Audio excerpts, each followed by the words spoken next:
Assalamualaikum warahmatullahi wabarakatuh. Bismillahirrahmanirrahim. Alhamdulillahirabbil alamin.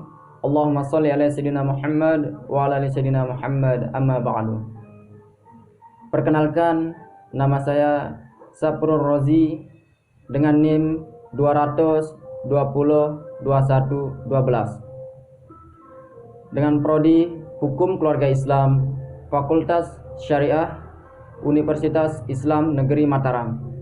Kali ini saya akan menyampaikan mengenai observasi saya yang berjudul analisis perbandingan batas usia perkawinan dalam perspektif hukum Islam dan hukum positif dalam hal persamaan maupun perbedaannya.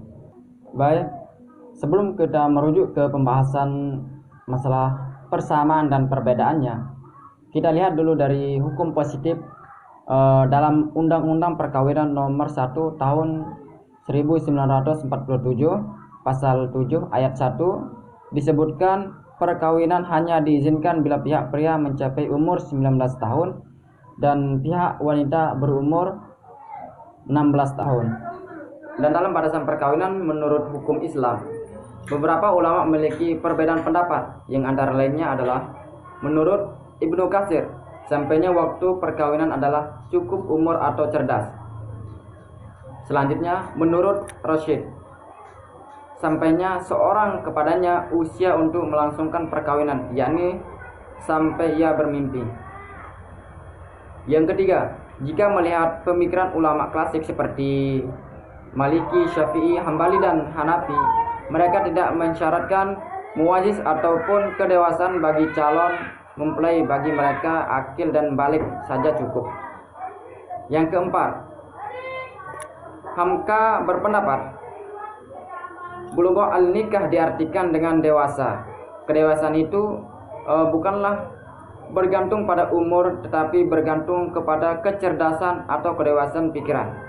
Dan yang terakhir, yang kelima, menurut Buya Yahya, mengenai usia perkawinan tidak ada batasannya.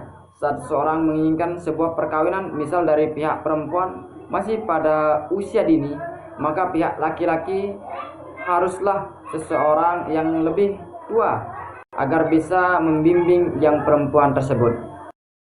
Dalam hal persamaan dalam hukum Islam dan hukum positif adalah penetapan kedua hukum tersebut bertujuan untuk menata kehidupan manusia dengan pembatasan usia yang pasti pada undang-undang tersebut, serta batasan-batasan usia dari berbagai pendapat. Maka diharapkan akan menciptakan kehidupan rumah tangga yang harmonis serta berdasarkan ketuhanan yang Maha Esa, serta memberikan pedoman bagi masyarakat. Kemudian dalam penentuan batas usia perkawinan, salah satu pertimbangannya adalah kedewasaan.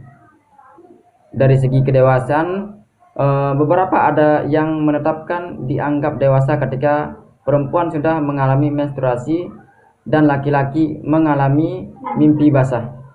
Maka kemudian dianggap dari ketentuan tersebut adalah usia yang siap untuk berproduksi. Dan dalam hal perbedaannya, sumber dari kedua hukum tersebut tentu berbeda. Hukum positif bersumber dari hukum material, yaitu faktor yang membantu pembentukan hukum atau tempat di mana material hukum itu diambil seperti norma, tradisi, dan kebiasaan. Kemudian hukum Islam bersumber dari Al-Quran dan hadis, yang kemudian ditafsirkan oleh beberapa ulama yang sudah terkaji ilmunya dalam menentukan suatu hukum. Pada hukum positif, batas usia ditetapkan dengan menyebutkan angka yang berarti jelas batasan dari usia tersebut.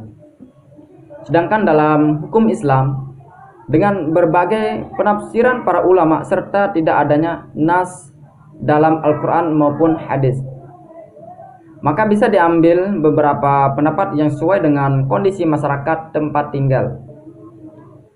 Dengan ketetapan yang multitafsir, maka hukum Islam juga bisa dilakukan pembaruan berdasarkan kebutuhan yang disesuaikan dengan ketentuan yang ditetapkan dalam Islam. tidak diberikan batasan usia dalam masalah perkawinan. Sebenarnya memberikan kebebasan bagi umat untuk menyesuaikan masalah tersebut tergantung situasi, kepentingan dan kondisi pribadi maupun kebiasaan dalam masyarakat setempat. Yang jelas nih, kematangan jasmani dan rohani kedua belah pihak menjadi prioritas dalam agama. Sekian, hanya ini yang dapat saya sampaikan dalam observasi kami. Wabillahi taufiq wal hidayah. Wassalamualaikum warahmatullahi